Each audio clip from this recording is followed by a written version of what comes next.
Vodafone idea का FPO 18 अप्रैल को खुल रहा है। ये एफपीओ यानी फॉलो ऑन ऑफर 18,000 करोड़ रुपए का है।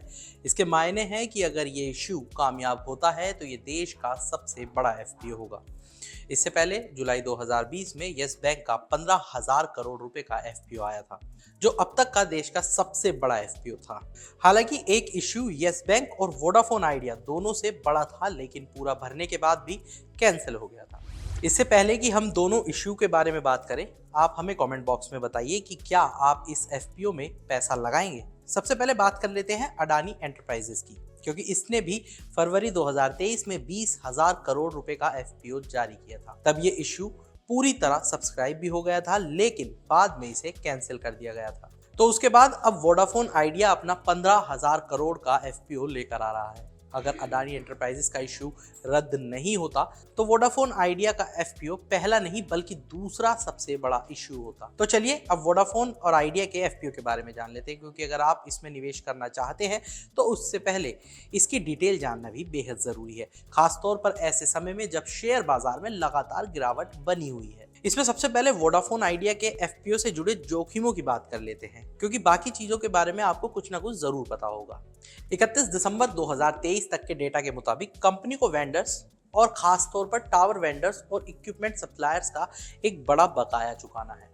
अगर कंपनी ये बकाया नहीं चुका पाती है तो उसकी मुश्किलें बढ़ सकती हैं। वहीं हाल की तिमाहियों में कंपनी को लगातार घाटा उठाना पड़ा है। ऐसे में इस बात की उम्मीद कम है कि कंपनी को आने वाले समय में तगड़ा मुनाफा हो सकता है। इन सब के साथ ही कंपनी पर बहुत ज्यादा कर्ज है, तो आने वाले दिनों में इसकी चुनौतियां भी बढ़ सकती हैं। जोखिम के बाद अब हम वोडाफोन आइडिया के एफपीओ से जुड़ी दूसरी जानकारियों के बारे में बात कर लेते हैं।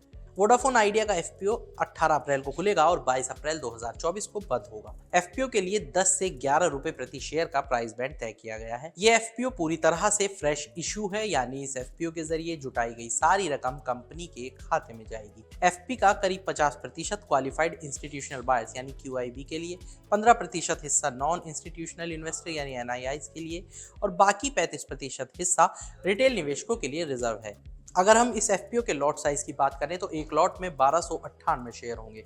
11 रुपए के अपर प्राइस बैंड के हिसाब से देखें तो एक लॉट यानी 1298 शेयरों के लिए कम से कम 14,278 रुपए चुकाना होगा। वोडाफोन आइडिया देश की तीसरी सबसे बड़ी टेलीकॉम कंपनी है। देश में कस्टमर्स की संख्या के आधार पर देखें तो ये दुनिया की छठी सबसे बड़ी टेलीकॉम कंपनी है। ये 2G, 3G और 4G टेक्नोलॉजी पर वॉइस, डेटा, एंटरप्राइज और एसएमएस समेत दूसरी वैल्यू एडिड सर्विस प्रोवाइड कराती है। वोडाफोन आइडिया को वित्त वर्ष 2024 के पहले 9 महीनों के दौरान 23,564 करोड़ रुपए का घाटा हुआ।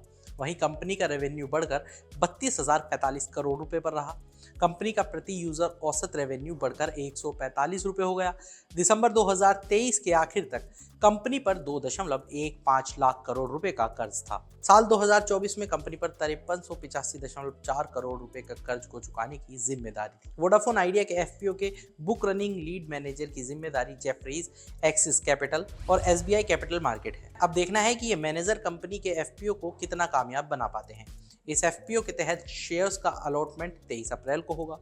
जिन लोगों को वोडाफोन आइडिया का इश्यू अलॉट होगा उनके डीमेट अकाउंट में 24 अप्रैल तक शेयर क्रेडिट हो जाएंगे। इन सब के साथ ही एक अहम बात यह है कि क्या आप जानते हैं कि कंपनी एफपीओ से जुटाए फंड का इस्तेमाल कहां करेगी। इस पर वोडाफोन आइडिया ने बताया कि वो एफपीओ के जरिए जुटाई गई रकम में से 12,750 करोड़ रुपए का नई 4G साइट्स लगाने, मौजूदा 4G साइट्स की कैपेसिटी बढ़ाने और नई 5G साइट्स लगाने में करेगी। वहीं 2175.31 करोड़ रुपए का इस्तेमाल टेलीकॉम डिपार्टमेंट, RGST डिपार्टमेंट और स्पेक्ट्रम का पेमेंट करने के लिए किया जाएगा। बाकी रकम का इस्तेमाल कंपनी दूसरे सामान्य कॉर्पोरेट मकसद को पूरा करने में करेगी। इन सब बातों के अलावा वोडाफोन आइडिया के लिए एक अच्छी खबर भी है, जिसका जिक्र करना बेहद जरूरी है।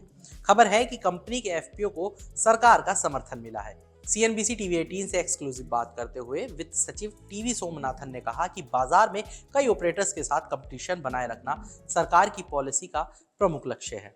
और अगर आपको याद हो तो वोडाफोन आइडिया में भारत सरकार की सबसे बड़ी हिस्सेदारी है। PSE पर मार्च तिमाही के शेयर होल्डिंग पैटर्न के मुताबिक वोडाफोन आइडिया में सरकार की 32.19% हिस्सेदारी है। वित्त सचिव सोमनाथन ने कहा कि सरकार वोडाफोन आइडिया की कैपिटल इन्वेस्टमेंट प्लान्स को देखकर खुश है। वित्त सचिव का कहना है कि भारत की इकोनॉमिक ग्रोथ के लिए एक मजबूत टेलीकॉम सेक्टर की जरूरत है। हमें कंपटीशन बनाए रखने और कंज्यूमर्स की सुरक्षा के लिए कई ऑपरेटर्स की जरूरत है। सचिव ने सेक्टर में कंपटीशन को बनाए रखने के सरकार के मकसद पर भी बात की। उन्होंने कहा कि कंपटीशन को बनाए रखना सरकार का एक प्रमुख नीतिगत लक्ष्य है और ये सितंबर 2021 के टेलीकॉम पैकेज और बीएसएनएल में लार्ज कैप इन्वेस्टमेंट से साफ दिखता है। वोडाफोन आइडिया के शेयर 16 अप्रैल को कारोबार के अंत में 1.90% गिरकर 12 रुपए 90 पैसे पर बंद हुए। 17 अप्रैल को रामनवमी पर मार्केट बंद है और अब 18 अप्रैल को ही बाजार खुलेगा। आज के इस वीडियो में इतना ही। बिजनेस और मार्केट से जुड़ी तमाम बड़ी खबरों के लिए जुड़े रहिए मनी कंट्रोल हिंदी के साथ।